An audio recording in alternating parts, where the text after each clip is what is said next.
It's been 2 decades, and NYPD detectives are still trying to solve a cold case that has very few leads. It's the only murder on 9/11 in this city that had nothing to do with the terror attacks. It involved a man who'd been in Lower Manhattan that day, but never made it home. Dan Bowens unravels some of the mystery for us in tonight's edition of The Tape Room.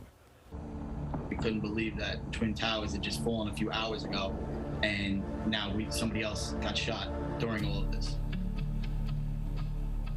This is a special edition of Good Day New York, Attack on America. 20 years ago, a day when the world fractured.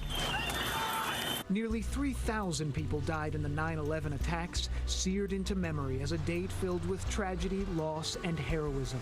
And you talk about New York's bravest and finest, you know, in the middle of all that, still remembering their responsibilities. What were you guys hearing at that point in terms of what the response was? There's a lot of radio chatter. There's a lot of chaos. Retired NYPD Detective Mike Prate and retired Lieutenant Tom Joyce weren't at Ground Zero. They started September 11th searching for a shooting suspect in Brooklyn.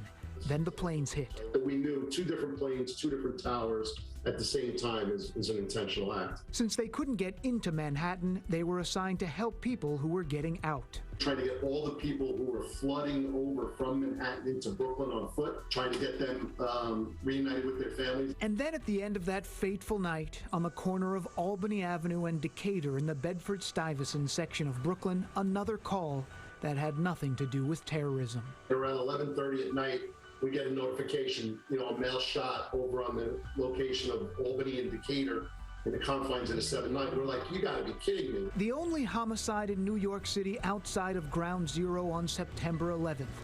46-year-old Henrique Siwiak shot and killed in one of the toughest sections of the city where he was never supposed to be. The block of Albany Avenue was heavy gang, heavy narcotics, heavy violence. Siwiak was a Polish immigrant who moved to the U.S. 11 months earlier, living with his sister in the Rockaways of Queens, working odd jobs, sending money back home to support his wife and 2 young children. He is that hardworking immigrant who came over with the view of opportunity from America, right? On 9/11, Siwiak saw the towers fall while working at a construction site in Lower Manhattan.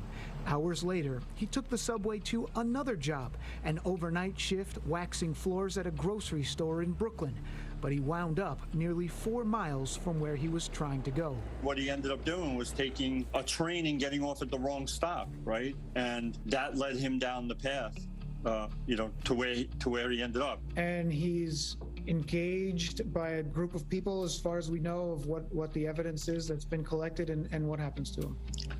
Yeah, so there's some type of struggle, and then there are gunshots. He's struck multiple times. He was able to cross Decatur Avenue, run up a stoop, and ring a doorbell for help. Nobody comes to the door. He comes down the stairs and collapses on the sidewalk, and that's where he died. Detective George Harvey was an officer in the 79th Precinct when Siwiak was killed. Now he's the lead detective on the case. He didn't deserve to get what he got. He says with the crisis unfolding at Ground Zero 2 decades ago, the case received as much attention as possible from the department, but it was not an ordinary investigation. Everyone was down in Lower Manhattan. Siwiak wasn't robbed. His family has speculated he may have been targeted in the aftermath of the attacks because of his broken English and Army fatigue jacket.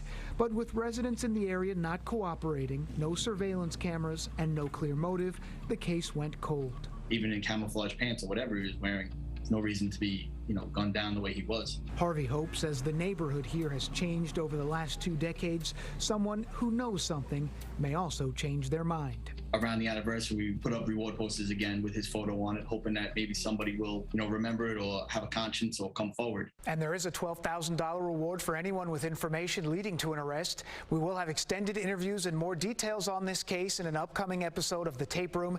It's available wherever you listen to podcasts. Dan Bowens, Fox 5 News.